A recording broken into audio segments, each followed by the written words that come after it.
और आप लोग अगर मेरे सवाल का जवाब देंगे तो मैं उसी फिल्म का गाना आपको सुनाऊंगा। एक फिल्म हमारा आयल रहे, नेपाल में बहुत चलल रहे, और फिल्म के नाम रहे निरहुआ रिक्शा वाला। निरहुआ रिक्शा वाला के देख ले, हाथ उठा के बतावा।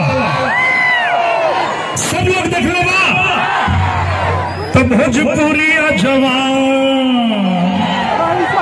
नहीं सहेला गुमान।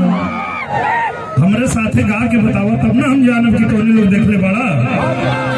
कि भोजपुरिया जवान नहीं सहेला गुमान, भाई बतिया के गावे गावे हाला। अच्छा, एने के सब लोग गावता, मतलब एने के लोग सब देख ले बाबे। हेने देखा था नहीं केकरा याद बा। भोजपुरिया जवान गा के बतावा। भोजपुरिया जवान नहीं सहेला, भाई बतिया के गावे गावे हाला। अच्छा, इन्हें भी सबके याद बा, तो उन्हीं लोग के याद बा हो। ओहो, देखा मुस्कान के भी याद बा।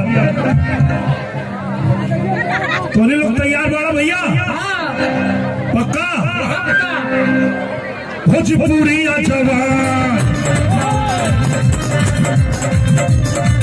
नहीं सहेला गुमान,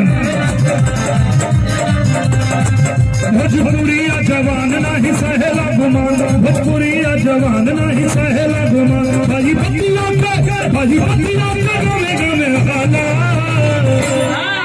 निरहुआ रिक्शा वाला, निरहुआ रिक्शा वाला, निरहुआ रिक्शा वाला, निरहुआ रिक्शा वाला।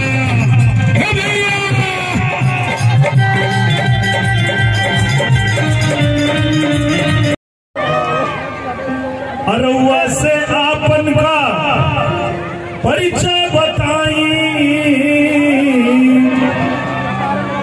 चूमे के चाह खाली पाँव, छुए के चाह खाली पाँव। का नाम निरहुआ नाम, निरहुआ नाम, निरहुआ नाम, निरहुआ नाम। आई हुआ बानी हृदय बीमारी, रउआ से आपन का पछ बताई। आई हुआ बानी हृदय बीमारी, रउआ से आपन का पछ बताई।